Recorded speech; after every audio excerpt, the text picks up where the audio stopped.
Well, it is February 18th, 2026, and this is the live weekly update. You know how last week I said I was going to do less real time processing on these videos and more of an update? Well, I don't think that's going to happen this time because I don't know how the week was for you all, but there was a lot going on, from many cultural traditions celebrating significant holidays of renewal to eclipses and rare astrological happenings that somehow also, I think, impacted me. I could just be reaching for meaning here, but uh I'm shocked at some things that I uncovered in the past couple of days. So, when I sent out a notice for this particular live, I titled it Remembering Our Knowing Selves. And that's what I'm going to talk about a lot today in real time. In the meantime, I also realized that if I can cover what I want to cover, the threads are interconnected as always, which is why I write things like this. Now, this is going to be relevant in a second, but like, this is how I figure out what's going on in my mind these days. I've shown my notebook pages a lot. That's like relatively concise because that's just what I jotted down before doing this particular live. But overall, my writing is chaotic. My notebooks are filled with like so many maps and they go in every single direction. That's relevant because I found notebooks. Like, when I say remembering our knowing selves, I'm gonna tell you my personal story. I spent time this week recovering aspects of myself that I was not prepared to find. Mostly, um, like these hidden treasure troves is the way that I'm thinking about it, of historical documents at this point. If my life was, a personal saga, I uncovered these documents that, like, blew open so many narratives that I had and really got me questioning about, like, what does it mean to know who we are? So this is like peak epistemology of intimacy in terms of knowing ourselves and remembering our knowing selves. So a little bit about that bit of writing. Let me tell you that there were I'm going to take you through a story here. One of the things that I found was a box, like a storage bin full of stuff from high school, middle school and high school. This isn't new. I knew that those, like, shoe boxes of collaged magazine clippings that hold the very complexly folded notes that I passed with friends through the hallways, in between classes, those shoe boxes I know about. I've seen them. My mother recently returned them to me just a couple of years ago. So, that's not what I'm talking about. I knew that those shoe boxes with all those little notes from being like 12 years old exist. And it's a trip to go through it. What I didn't remember was that apparently I also have a binder in one of these bins from when I was 15. And this is significant because when I was 15, I moved out of state. And it was one of those, like, kind of unusual personal precipitating events that was cause for, apparently, people to write me lovely cards and letters. Um, and so at 15 years old, I I guess myself and many other people who I went to school with were deeply, deeply emotional, sensitive, thoughtful individuals. And um I was astounded to read some of these letters because they were just so heartfelt and honest, and a lot came up.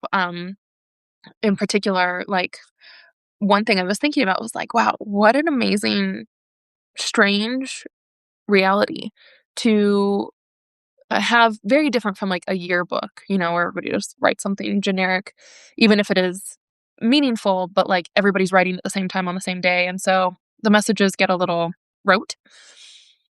This was like, I was leaving and everybody thought I was gonna be gone forever and we'd never see each other again.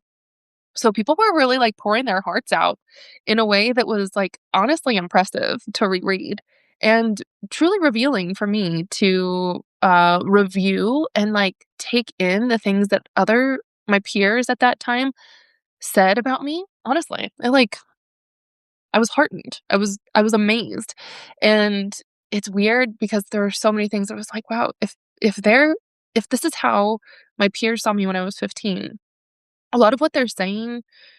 One, I'm proud of my 15-year-old self for being a person that people, um, felt comfortable around and appreciated, and, like, the things that they were naming about my personality then are things that I believe are still very consistent for how I am now. So that's lovely, and there's something, like, sweet about that. Um, but I don't know, it was, I'm thinking about time, I'm thinking about how we know each other, I'm thinking about truth as a relationship, and also, like, age. So, anyway, this is already getting, like, too unruly, but, let me go back to the beginning, and we'll see if we come back to that spot. The point that I'm trying to cover today, obviously in real time, without a whole lot of structure, is that I came across all of these different documents. I spent some time reviewing notes and letters from other people, and I also found notebooks and folders, and, like, material of my own, including my own writing. Like, for instance, this is a notebook I wrote. This is something I wrote in 2013 at 27 years old. Look at this writing. I don't write like this anymore. My brain has fundamentally changed since then.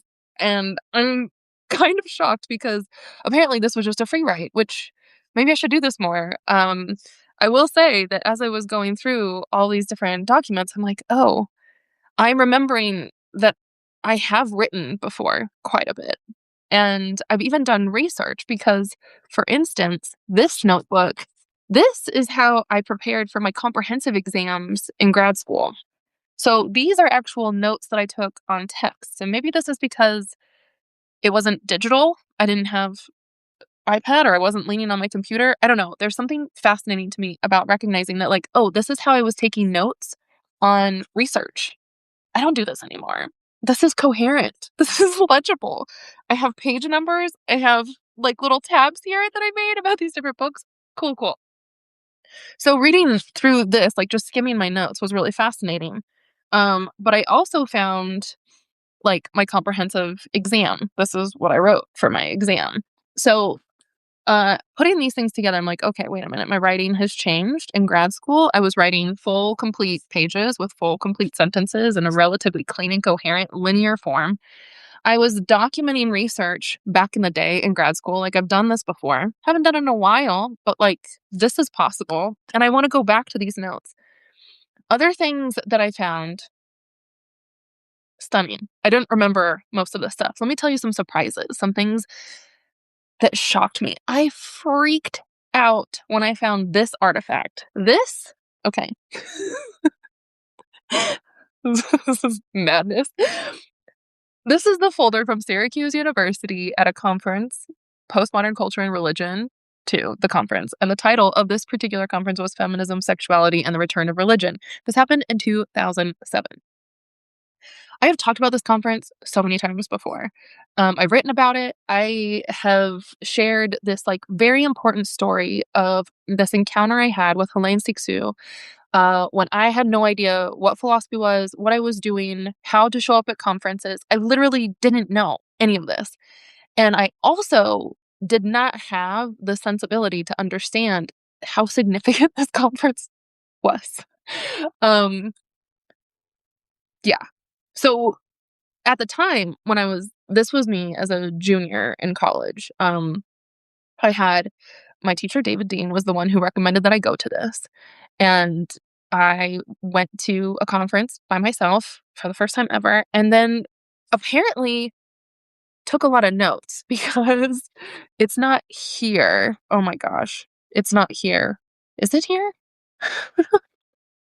Oh, wait. These are the notes that I took. Holy hell. These are the notes that I took at this conference, apparently. Like, look at me. Look at me writing on paper in the lines, diligently taking it all in. I was such a good student. And fascinating to find these notes. But honestly, I was floored when I realized that this is the program of keynotes. You probably can't read that super well, and that's okay. But I lost my mind when I recovered this from 2007 and saw what I didn't remember. I had forgotten. Probably because at the time I didn't have the context to make meaning of this. But Bell Hooks was supposed to be on this program. I thought for a second, was like, did I attend a conference where Bell Hooks was there and not realize it? I have no memory of that. Okay. Thankfully, well, one, I freaked out because, like, this is the nature of this conference. Judith Butler, Helene Sixu. I mean, these are other big names too. Sarah Coakley, Saba Mahmood, all all all a big deal. Organized by Linda Martine Alcoff, who is also hugely significant in my story, my thinking. I have so many moments that mattered because of Linda Alcoff, either in person or her work, that as I continue sharing my philosophy, like, more about Linda will come up. The thing is, I didn't know who Linda was at this time because I was just a student. And I just went to this conference because someone told me to. Like, this professor I trusted said, go to this conference. And I went. And I didn't have any sense of how important this was or how, like, major these people were in their work. So I had that experience with Helene Sixu that I talk about a lot. That was the encounter where I, like, tracked her down, was like, wow, your paper was so amazing. It was so awesome. And she's like, that's not what I was doing at all. And I'm like, but isn't that what your work is? And she's like, that's not my project, but maybe that's your project. And so when I was telling her what I was thinking about her work in terms of the feeling, the affective experience of how powerful her talk and her paper was and all of this stuff, like, and she goes, no, that's not what I was doing. Not my project. Maybe that's yours. Hold that thought. Hold that thought. Because I maybe misunderstood Sixu, but my project was clearly planted at the time, apparently. I was so all over the place. Anyway, I freaked out when I was like, was Bell Hooks there? And I didn't even know. I didn't know who she was. I was not familiar enough with her work. But can you imagine if I had been in this space? Okay, here, thank goodness, because I thought I lost my mind and had a fractured sense of self totally, completely, and utterly. Um, what I did realize is that actually Bell Hooks was not there. So my memory didn't deceive me. Kelly Brown Douglas was actually called in instead of Bell Hooks. Something must have happened where Hooks couldn't be at this particular conference. But wow, how close I was. How close I was to being in space. I don't know what my life would have been like if I had heard Bell Hooks talk in real time at, like, 20 years old.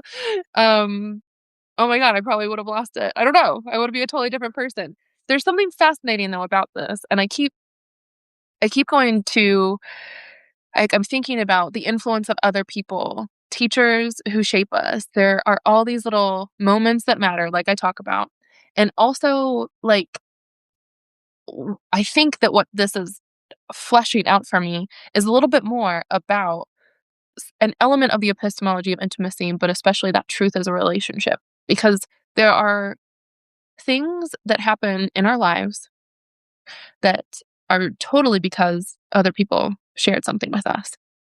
Whether that was the nudge and the motivation to go to a conference, for instance, or it was the tiny little, like, drop of insight or knowing or clarity that we took in, and then that changed us, or it shaped the way that we understand ourselves and how we move in the world. Um, those are aspects, like, of what I'm getting at when I say truth is a relationship, but there are many other facets of it too. Anyway, um, this little artifact was so fun to find and really surprising, and then many other things. So if you're tracking this, good for you, because I don't know if I am. But what I what I am trying to, like, process right now is the surprise, like, the sort of reveal and uncovering of encountering all these different documents from different phases of my life, like high school, college, and grad school. This is what we're going over. And the experience I had of, like, encountering these letters from my peers and being reflected back who I was back then from people in real time. So I think there's a distinction to make here.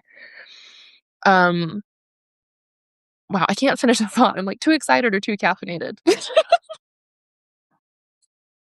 Bring it back.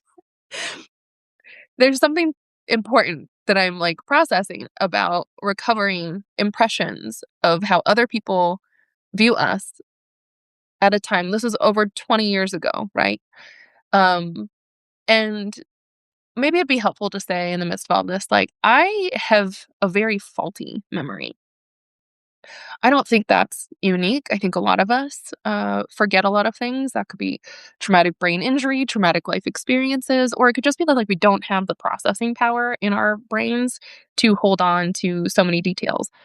Um, so for better or for worse, like there's a lot in our minds that elude us. And yet we function on certain narratives of what we give meaning to and how we understand ourselves in the world. And then those narratives become the truths that we operate with. I'm not saying that our narratives aren't correct or that they're inappropriate, but there is like even this moment, like there's something about being able to double check and correct or revisit the historical development of the truths that we hold, even the truths about ourselves and our own experiences. Maybe that's where I should have started. I don't know. It just launched right into this. I've been overwhelmed. um, so when I think back to like the significance of those letters from high school peers, like I was saying, this was a rare, sort of more unique circumstance where I was leaving this school with the people who I had grown up with for like, 15 years. And presumably I was going to be gone for good and not return. That's not exactly what happened. So it was kind of a bait and switch. I came back the next year, like less than a year later. But in the middle of my sophomore year, I was moving out of state and everybody knew this and we said our goodbyes and I got these letters and there are so many things, but one point that is, I think, of important of this, like, re-emergence of these letters is that this is different from conferring who I knew myself to be with the memory that other people had of me 15 years ago. Does that make sense? Like, I'm trying to kind of grapple with this unique significance of getting, like, the little time capsule of an account from other young people and our relationship as young people in their own words at the time and present. Not, oh, we've been chummy for 20 years ever since high school.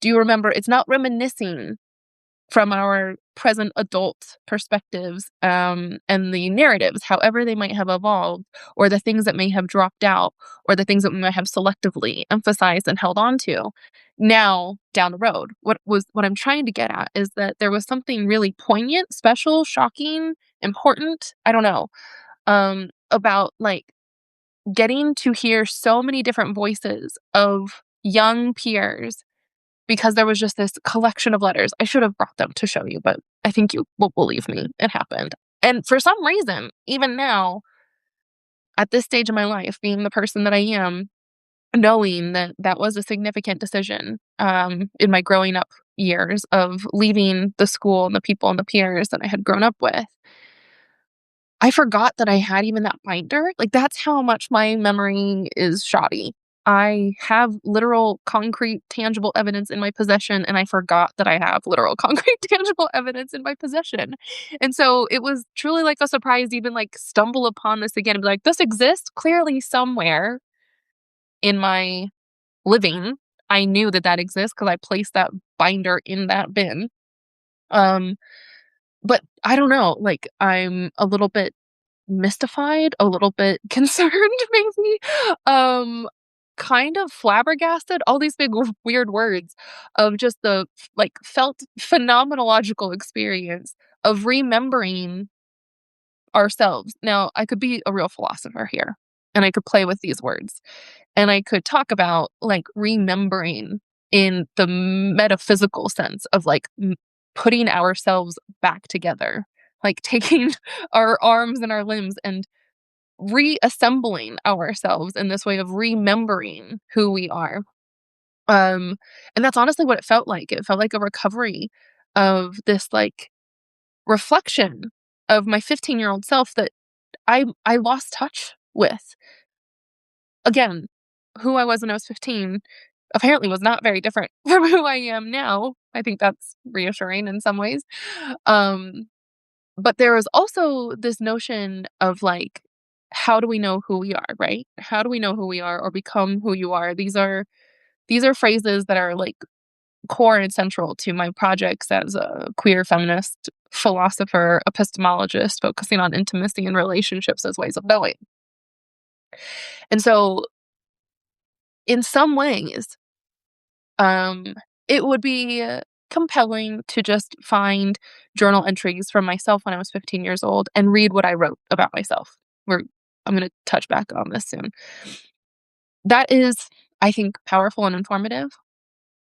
But in the spirit of truth as a relationship, or even in the spirit of ourselves being relationally constituted, even in the spirit of ourselves knowing ourselves through the relationships that we have with others, I'm emphasizing this dimension of my peers, like a collection of letters from many different peers, sort of being these like nodes, if you will, that are all reflecting back to create a sense of who I can know myself to be now, back then. You follow? there's like there's a notion in feminist epistemology, as if you're like following the tradition of standpoint theory. It's coming from Marxist traditions. This is filling in for Charles Mills with the epistemology of ignorance. There's a lot of people who hold this kind of position that we cannot be fully objective in the sense of unbiased, fully reliable sense of perception and knowing about truth. Objectivity with a capital O that is fully neutral and uncontaminated by any kind of like culture or values or assumptions or even desires and wants is pretty untenable. Like, that's a big belief that people have faith in order to justify their confidence in what they say. But the claims to strict, pure objectivity with a capital O is like not real. So there are positions that take our ways of knowing to say we can preserve some degree of objectivity in the sense of like trust and reliability that what exists outside of our subjective desires and projections. Um, when we take into account, in particular, certain aspects of like replication, this is like scientific method kind of stuff, like replication or repetition or repeatability, and also when it comes to like social realities, when we have multiple perspectives coming from different places and yet kind of reporting on something shared or similar, that can give us a more reliable or at least a little bit more trustworthy notion of what is true and what's really happening. So, if you're following this, to use the example of my 15-year-old self, I could go back and read journals that I wrote about myself at 15 and be like, well, it's cool that I thought that and that's who I said I was, but it's hard to know if that's actually how I was or who I was back then because this is just my own interpretation of myself. One might even say, I'm deluding myself. I'm trying to talk myself into thinking and believing that I'm this such and such kind of person. But if we collect the evidence from multiple different people's perspectives, then there might be a slightly more reliable notion or like cohesion, maybe, to reflect who I actually was at 15 years old. Again, why does this matter? You might be asking, like, who cares? Totally fair. But when I say remembering our knowing selves, this is a way of knowing ourselves in the past. And I think it's relevant to also, like, there will be implications for how we know ourselves at present and in the future. But the remembering part, to me, again, it's like highlighting how I feel like there's a lot, a lot at stake if we don't appreciate how much we don't know. What I just said is, like, very, very, very familiar if we are thinking about the epistemology of ignorance as things that we are made to not know, that our ignorance is produced over time with all these kind of reinforcements and, influences, structures that create this ignorance. However, in this case, what I'm also talking about is truly, like, our physical, personal, human capacities for knowing certain things, even the most intimate elements of what we would think we are closest to ourselves.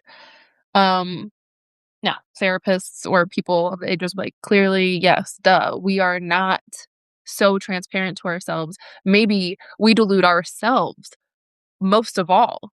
And maybe it's not delusion or conscious, but maybe it is just kind of this forgetting. And so I guess I'm like sitting right now in this really wild fog of what it means to forget and remember who we are. The forgetting doesn't have to be a bad thing. I think it's kind of just like a functionality of like what we know or not, or maybe it's just my brain. There are some people who remember so much, and I know I am not one of those people. Even though, depending on who you are and how you experience me, in what capacity, like oftentimes people will say, like, wow, you remember so many details. I do sometimes, but there are massive things that I do not remember. And so in a historical, personal, like, review or recollection, ooh, I like that too, remembering, recollecting, recollection of ourselves, there is something to be said about, like, piecing together, literally piecing together the pieces in the documents. I think there's something here if you want to just keep extrapolating of the implications and what is so important here.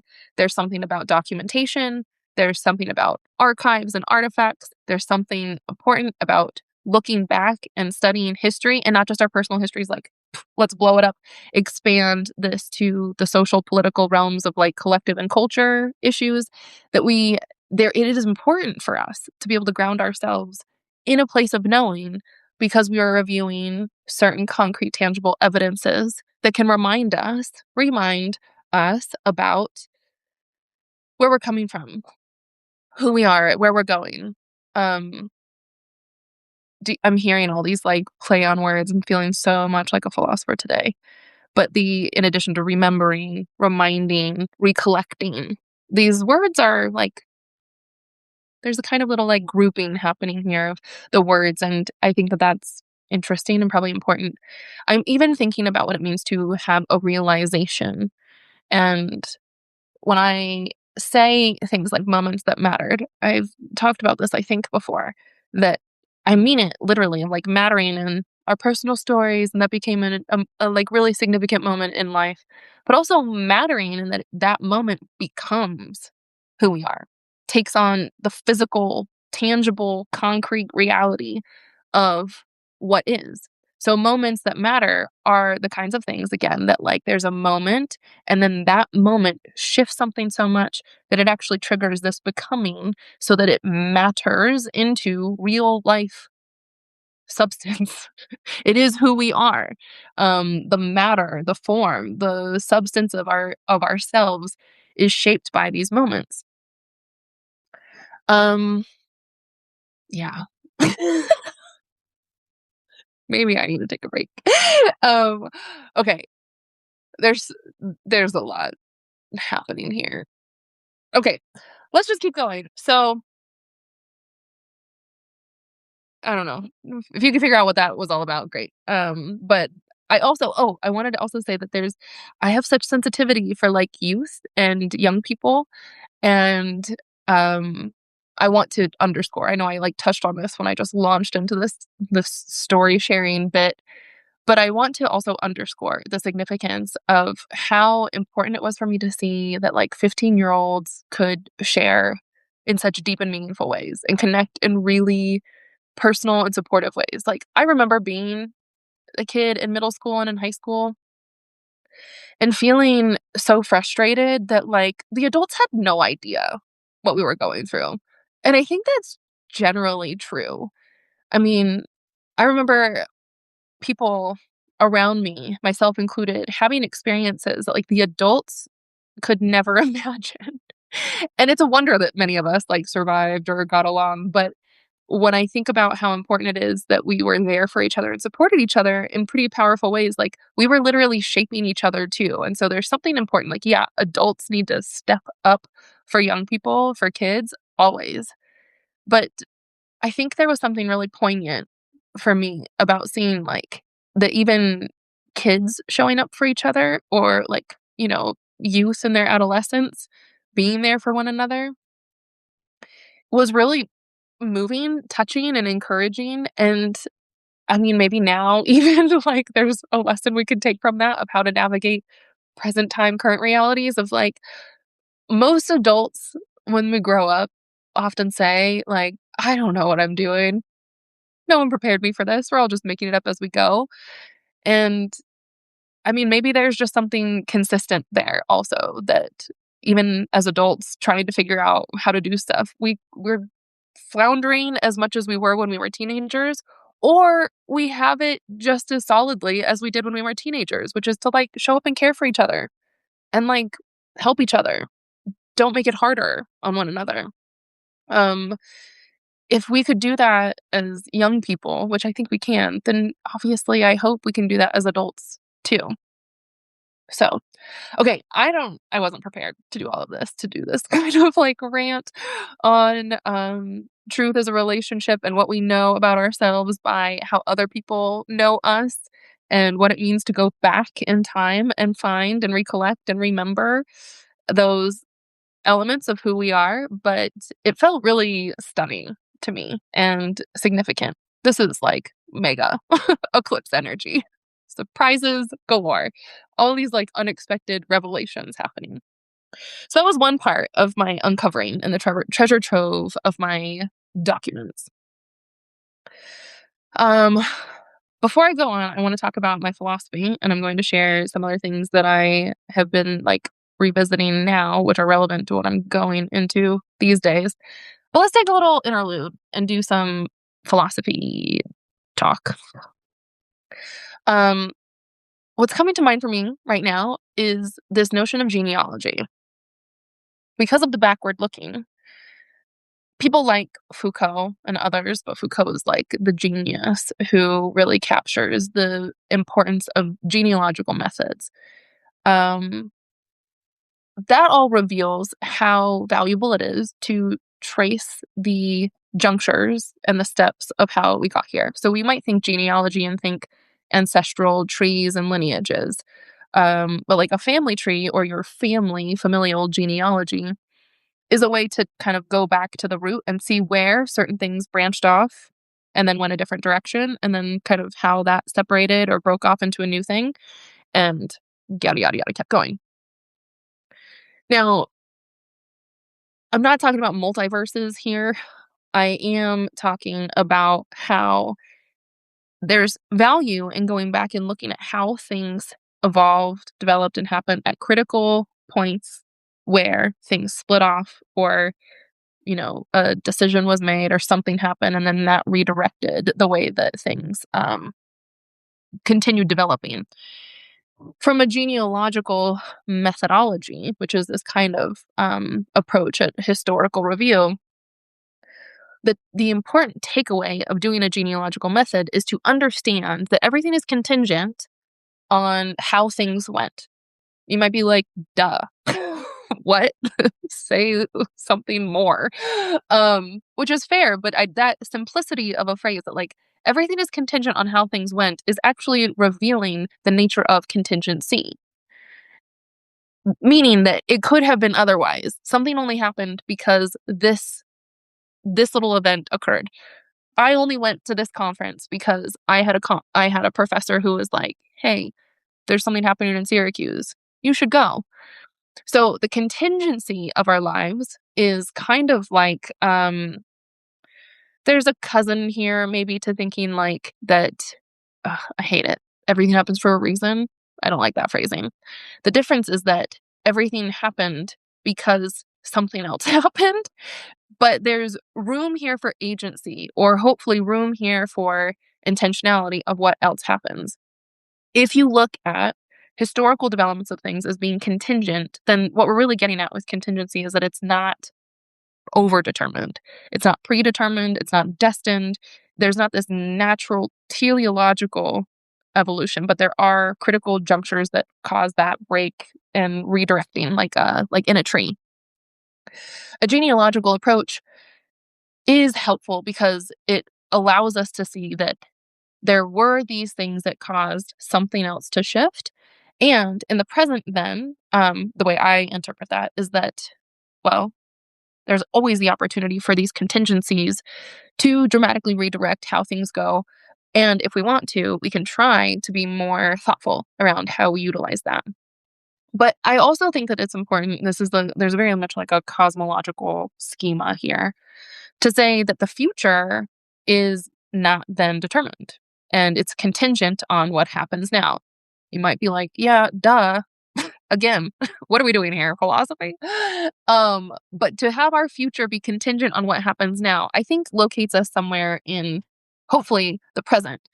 Like I said, I've been in this like weird time scale space the past couple of days. When I found these bins of all these documents, it kind of threw everything for me into this like little bit of a spinning. I don't want to call it a tornado because that's not that like violent and aggressive, but there was this like weaving of all these different elements. And I'm like, hold on, what's happening now and how did this all come about? I've thought about this before. I don't even think I've said it in these live updates, but in the past couple of months or so, as I've been thinking about time and how to be who we need, to know who we are, to do what is ours to do. I mean, I've talked before at length about how important it is to be able to put the time and the effort into developing a project. Like the creative process requires that sort of commitment to be diligent and do your work. But on a much more like I don't know, concrete, practical scale or approach, what we do in the present becomes the past. Duh. Roll with me. What we do in the present will become the past. And so, I think I like being future oriented, moving towards open futures, knowing that we can create something so beautiful, something radically different from what we've got. Yes. And I've been kind of toying with this idea for the past several months of like appreciating that what we do in the present is actually building the past too. You might be like, your whole cosmology is so like Western ethnocentric because it's assuming some kind of linearity. Fair, I'll take the criticism. I'm not going to say this is the way it goes, but it's an interesting thought for me to sit with. That if I'm not just thinking like, where am I going? But also appreciating the fact that what I'm doing now is building the past. This is kind of taking on a genealogical like energy to say, I want to be conscious of the ways that I am shaping what happens. Um, I don't know, you could be like, that's the same thing as looking forward and choosing your direction. Do I go left or do I go right? Maybe. But if we start from a place where I've been trying to like emphasize, which is an appreciation for how we got here, the contingency of all of that and appreciating how we got here, then I don't know. For me, it changes a little bit more of like the path. It changes a little bit more of the agency of saying, like, okay, you're doing it and you're doing it along the way. There have been other times you probably heard me say, um, I'll tell the story again. It's like always relevant for me, especially in this particular moment. But thinking of teachers and mentors and the way that people see us and how that helps us understand ourselves too. I often recall something that one of my professors in college said about me. And she didn't say it to my face, she said it to a friend. So there's always something interesting there about this like degree of separation where like somebody told a friend and the friend told me that that person said, the thing about Cori is that wherever she's going, she's already there. And apparently I mean, for literally almost 2 decades since I heard that, which was in 2008, um, I've sat with it, and it has shaped a lot of how I understand what I'm doing, and I think it's really special that that came from the perception that a professor had of me who knew me when I was, like, 19 to 21 years old, you know? And so in that stage of life, 19 to 21 years old, for a professor to be able to say, "The thing about Cori is that wherever she's going, she's already there." Maybe that was descriptive, or maybe it was a little bit prophetic. I don't know. Are we looking in the past or are we looking to the future? I'm not sure. But, I guess, like, you're like, literally, when I said last week, "I'm not gonna be processing in real time," I am for sure processing in real time right now because I'm just, like, kind of amazed at the repetition and the redundancy of what I do and how I do it, but also, like, how it still feels new to me all the time. Last week, you might recall I talked about how I, like, consider myself a pretty slow learner because I'm often, like, remembering or recycling to land again on something that I'm like, "Oh, duh, well, I already said that. Didn't I already know that? But why does it feel new?" This is very much like still my process, and what I'm capturing in real time for you all right now is that it still happened, and it happens, like, all the time, almost every single day, where I go, "Oh, wow, huh," and then the aha moment, that, like, little pop of clarity or insight maybe doesn't seem new, feels new, but it's just like a reiteration of where I've been. Um, I don't know how to describe that experience, but it happens all the time. Let me show you more. Let's jump ahead to um, another surprise that I found in these bins that I had apparently cleared out the memory space in my own mind and was not aware of this. But people who are close to me maybe have heard me talk lately, especially in the past like couple of years, but for sure in the past year, I refer to my first dissertation a lot. And someone recently was like, "Your first one, did you write more than one dissertation?" Well, technically, no. I wrote one dissertation. That's what I did to earn my doctorate degree. But the story about how I got to that dissertation is that I had a first dissertation.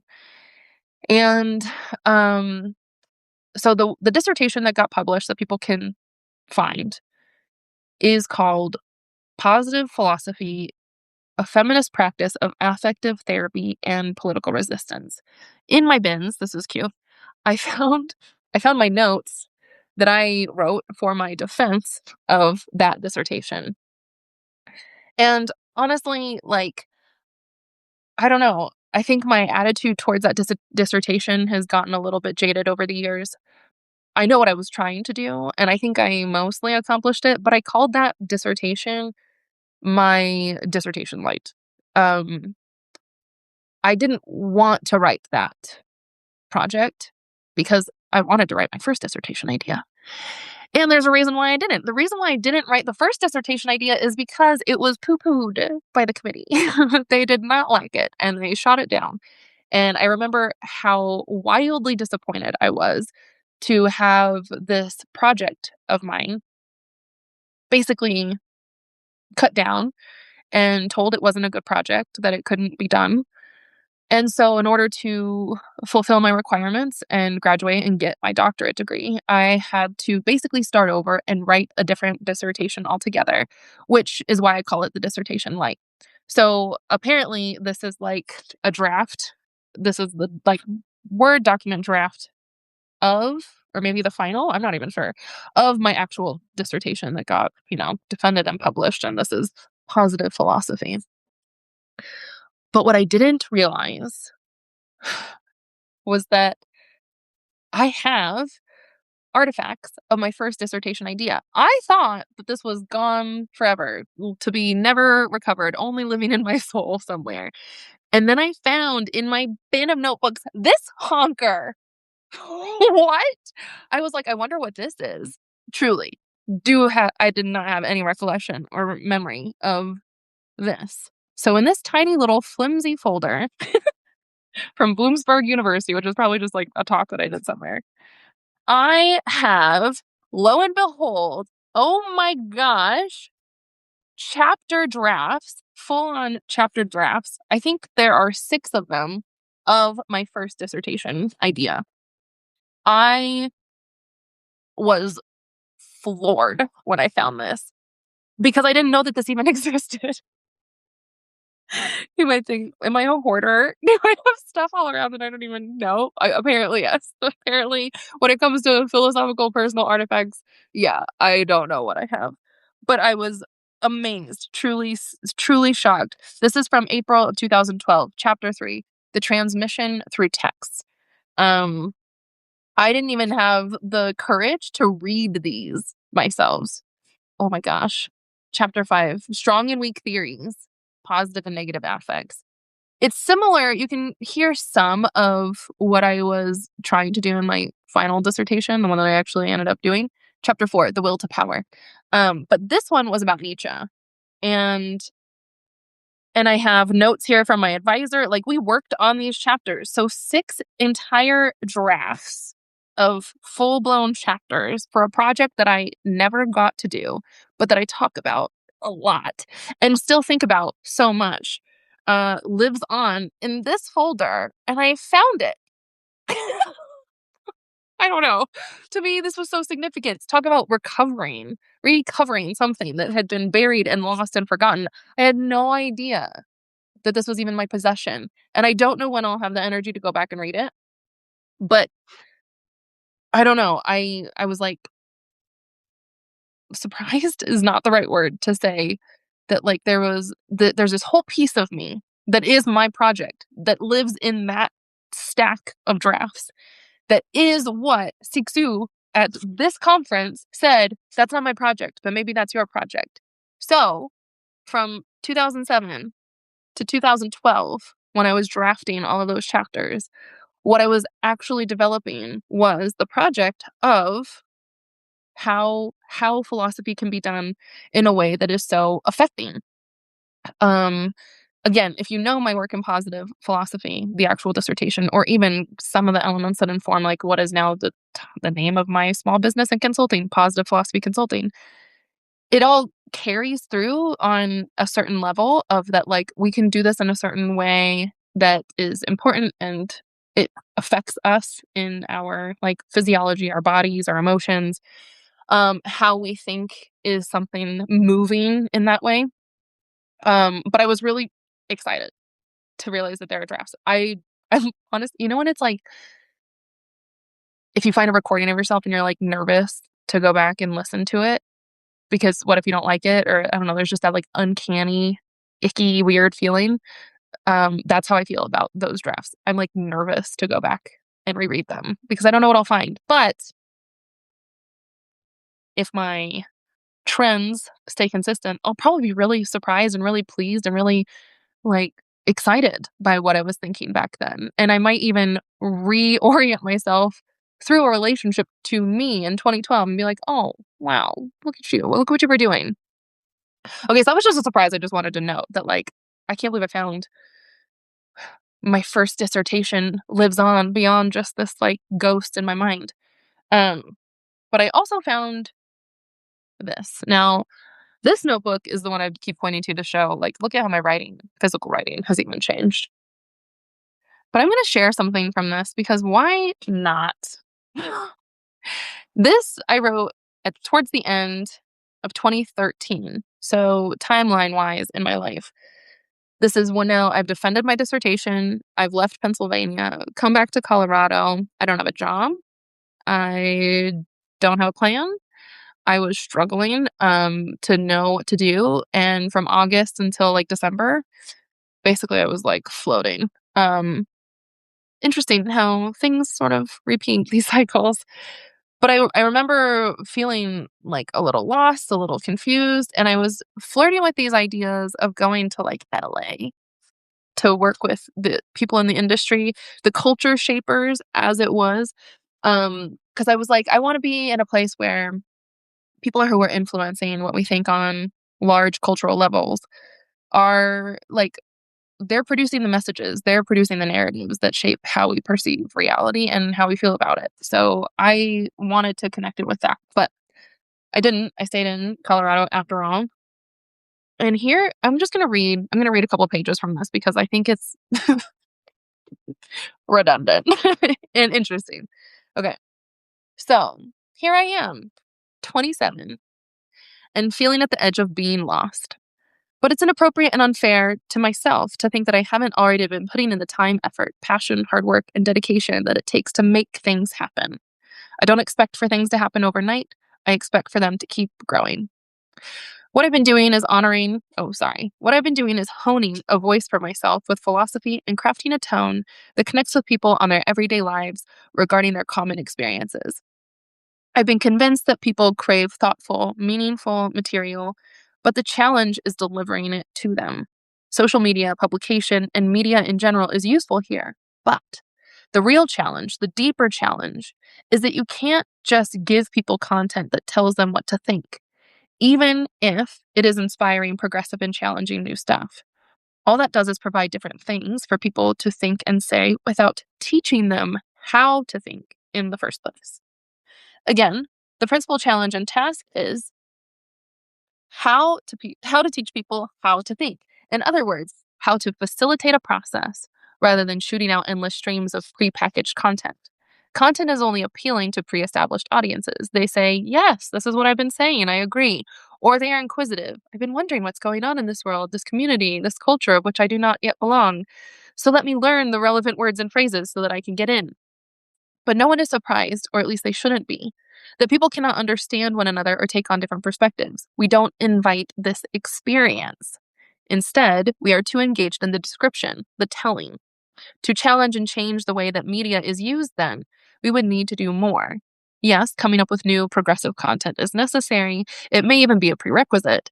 But to exceed the limits of what has so far been, we need to do it differently. The question to explore must be, how can we use media differently to facilitate a process rather than supply stagnant content? Here are some starters. A process necessarily requires a duration of time. 3-minute YouTube videos, 8-minute TED Talks, 90-minute documentaries all fail here. There is a discrete beginning, which is not the problem, and a predetermined end, even expected end. We audiences want to know that the solution will be provided. If it doesn't end, we will leave, check out, and lose interest, so it is said. And thus, the solution is always already the aim and the goal. But that is precisely the killer of true process. Furthermore, genuine process is organic development. There may be ways to script such a dynamic transformation retrospectively as a kind of reenactment, but that is the only way I can imagine where this could be possible in the current way of things with media as it engages audiences. Developing ways to cultivate genuine process would help keep the target audiences interested. It would involve, indeed require, their active participation. It is much like teaching a class in this way. Good lecturers can captivate an audience and deliver insightful messages, but great teachers facilitate an engaging, challenging, transformative process that does something to the students and makes them get involved in their own learning.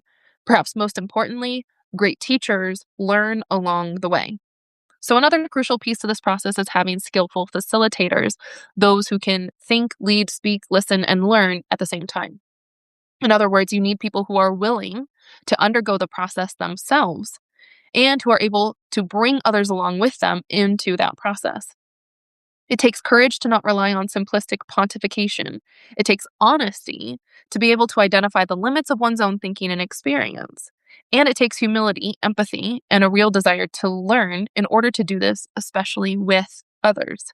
One may mess up, but then one has to be willing to admit faults and apologize. One has to be willing to be vulnerable in this way. Okay. Um, I wrote the relevant challenge is to realize the value behind the adage, give the people what they want in new ways. Because people want good, valuable, inspiring, encouraging, empowering, thoughtful material. What lags behind is the means, expertise, and skillfulness required to take this to the next level of process rather than product. for the sake of society, we need people who can think. Let's teach them how. Um, okay, I'm gonna keep going because this one, it just keeps going with a little bit more, but we're almost to the end. But no matter how much we hope to provide a product that gets people to think, a compelling message in a movie, a column, a slam poem, we are still relying on an audience's capacity to think. This we have to take for granted, but it is not guaranteed or established. And so, all of the media messages of the best sort fall short of being exceptionally influential. Do we just hope for educators to be better so that students will learn the skill for how to think? Not likely. Public school systems are being systematically gutted, educators are being restricted, and even if the conditions were better, that would only go to be relevant for the youngest of generations that are still in school. Call me impatient, sure. The best bet for progressive media is to do the educating by cultivating the thinkers themselves. Again, I do not think that this isn't profitable or promising. I think it is both, because the whole thing can be fun, enjoyable, thrilling, entertaining, and exciting, even while it does the terrifying work of exploring uncharted, unknown territory. Um, and then I wrote a little bit here about why I think I started to be quiet. Now, last week I said I started my video by saying, like, oh, I'll tell you the story of why I stopped doing YouTube videos. And I didn't because I got distracted on other things. But what's interesting here is that in this notebook in 2013, I had been doing my Think for a Change videos, the YouTube series that I did through grad school. And I stopped in 2013 for this very reason where I was like, I don't want to be saying certain things that I am not like qualified to say or an expert to say, and I certainly just don't want to be contributing to the noise. And so I ended up going quiet on YouTube because I didn't like the route I was going. It's kind of similar to what I said last week of like, I don't like the route that I'm going here with these videos, the live weekly update. But what I can hear in reading this, which I didn't know existed, and I wrote in full coherent paragraphs back then, what I hear in that is what I feel now, which is a clarifying of like, but I do know what I can offer and where I do have a voice. And it is still thanks to the knowing of myself back in 2013, 27 years old. What I do know is that I want to help facilitate a process for people to learn how to think because we need thinkers. And the process itself is the product, if you will, but it's not a predetermined goal. It's something that we have to do along the way. Um, I guess I was really excited to find this particular notebook. I mean, it's interesting because what happens here, sad. Oh, this is going to get dark really fast. What happens here is that I wrote this in November of 2023, clarifying kind of where I'm at, what I believe, what I want to be doing. And then within a month, I met somebody who ended up being very terrible. And I got into a relationship with that person and it was very, very not good. And so what actually happens in this notebook is telling. I mean, I guess I was using it sort of as a journal in a way. And you can see the way that my own focus shifts from that, the philosophy, the clarity, the purpose, the process, sharing that with others, into actually trying to cope and figure out how to manage an abusive relationship. And like, I just start kind of being so hyper fixated on making sense of my own experiences in this very toxic relationship that like that's what happens for the rest of this notebook. When I found that the other night, trust me, it made me very sad because you can literally see how my focus goes from being grounded in the philosophical projects that I want to being co-opted and overwhelmed by really terrible interpersonal dynamics in this relationship. Um, I didn't need the notebook to tell me that. I remember. But it's it is intriguing to me to see and to understand that even the process itself is something that has to be protected.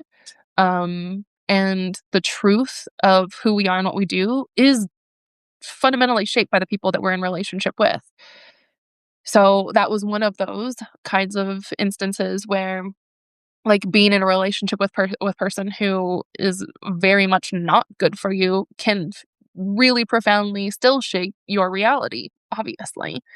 Um, so I don't know, maybe there was something about, like, coming back to the before that relationship time, this entry, which is, like, it's pretty much the beginning of this notebook in 2013. Like, I am just trying to reestablish myself after grad school. And in fact, the way that this actually starts, think for a change, November of 2013. It starts with the question continues to be posed. Where do you see yourself in 5 years? Who, what, where, why? And I've been saying that it's only been very recently that I've actually been able to try on new dreams. Just under a year ago, I would have planned for something simple, but then I say what I really want to be doing. So knowing what shifted in my actual life from what I wrote as where I want to be in 5 years back in 2013 is interesting. And yet now it is February of 2026, and I could have written those pages about process and sharing and getting people to think and understanding, like, what that really entails. I could have written that yesterday. So I'm like remembering our knowing selves when I put that title on here. This is a kind of a testament to how we can return to the things that we know, and maybe there's also this, like, element of, like, when people I have a lot of sympathy for people who are like, "I don't know what I can do." And I keep saying that. I do. I keep saying, "Do the thing that's yours to do." I know that I'm functioning with, like, a good amount of privilege, and probably the reason why I'm so committed and convicted about that particular stance is because I know what I've been doing for a very long time. From the time I was 19 when a professor could call it out, already there, to 2007 when a stranger could just flippantly say, "That's not what I'm doing, but maybe that's what you're doing." And then I ended up doing it and finding myself in that space. So there's, like, this constant return to ourselves that I think we also have to be willing to do. And maybe, I don't know, I'm not trying to be, like, all mushy gushy, like, motivational speaker here, but there is something to be said about, like, recovering ourselves and remembering who we are in addition to becoming who we are. Those things I think have to go hand in hand. And from my experience, what I am doing, thanks to this eclipse energy, it's very much like trusting the process. And what a cliche, trust the process.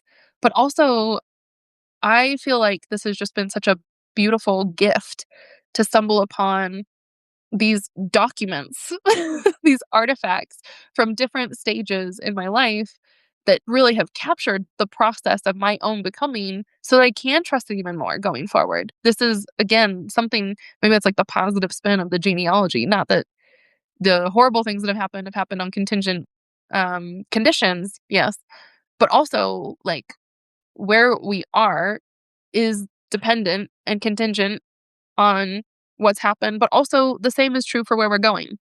So, I don't know. Maybe this sounds really confusing and maybe it sounds contradictory. Maybe it sounds like I'm talking about having something actually determined and fated along the way that's just this unraveling, or an unfolding as time goes on. But I don't feel that way. And um, I want to, maybe I'll end this with, like, I don't know how I'm gonna end this. I I think that what is the most, like, salient for me right now is that I'm grateful to find myself in these pages. And I really appreciate that I had the presence and the, I don't know, just the practice of writing things down. I mean, some of these are loose pages that are reflections about, this is my reaction to Helene Cixous's paper back in the day. I wrote some reflections in silence. I wrote ideas down that now when I'm recovering them, it's just, like, really amazing to find them. I think maybe because I'm constantly swimming in my own process all the time, every day right now, like, this is what it is, but there's something fill in the blank, I don't know, important about being able to remember, recover, reestablish, reintegrate, re-something, re all of the things, um, that right now is feeling incredibly affirming and encouraging and supportive. Um, so if you don't have the artifacts or the details or the documents to reflect back on who you are in the moment, I want to leave with one quote that has stuck with me again for a very long time. This is coming from Sarah Ahmed's book, Living a Feminist Life. And I mean, she says a lot more things in that book, but the line that has stuck with me the most is when she says, documentation is a feminist practice. And I think that in this week of my surprise of finding these things, that has felt more real than ever. Um, because, like, I don't know, documenting your own story, documenting your own process is a way to kind of be there for yourself down the road, building in the past through the present so that in the future, when you look back and go, oh, what happened? Or in the future, if you're wondering, where am I going and who am I? What am I doing? There's a way for us to give ourselves some anchors and footholds. And not only that, but like provide that for each other too. And that's why I really love, just to wrap this up by saying, I really love that I found those notes from friends when I was 15 because I love letters, I love notes still.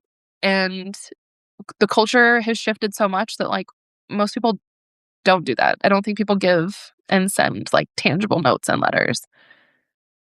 But to have those now, to be able to look back on is really important because that's not just me telling my own story. That's other people reminding me now of like who I have been. And there was just like so much sweetness in recovering those notes. So I hope that you can find that. Maybe, I don't know, maybe this will inspire your own genealogical uncovering. Go back to finding archives and figure out what happened and who you are. But it's a note about how to keep moving into the future too. Documentation is a feminist practice. I think we are gifting each other something when we reflect back to one another who we see each other to be and do it in tangible ways that can be preserved and held on to. I mean, I forever am about documentation and letters, but maybe I'm doubling down on that now of how important it is to really make it something that people can hold on to say, I see you in this way, so that truth is a relationship, an epistemology of intimacy. The things that we know come from being in intimate relationship with one another. I mean, that's another piece of it. Okay, actually, so the final way that I'm going to say this is that all of that stuff from this notebook about the process and being a part of it and having it be open-ended and truly organic to help us cultivate our capacity to think and be able to like move in the world as it is.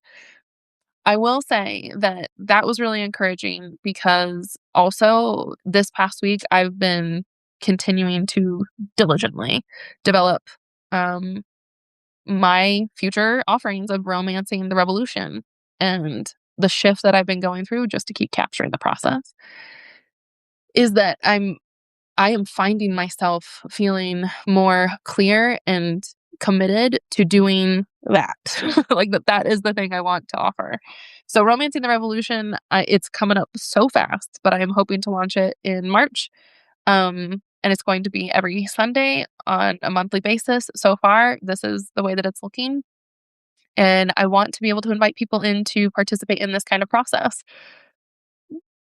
I think I said it best in 2013, but I'm really, really excited for the opportunity to like keep exploring and experimenting what that looks like with others. So that's my update. I found some surprises and am thrilled about where this is going. Romance in the Revolution is going to be the next phase, and I want to focus on that. So stay tuned. Um, if you like this, and even if you want to be a part of Romancing the Revolution right now, that is all happening actually on my Buy Me a Coffee page. So that is buymeacoffee.com/Cori Wong. If you want to support or become a member and participate, like that's where a lot of the romancing will be happening.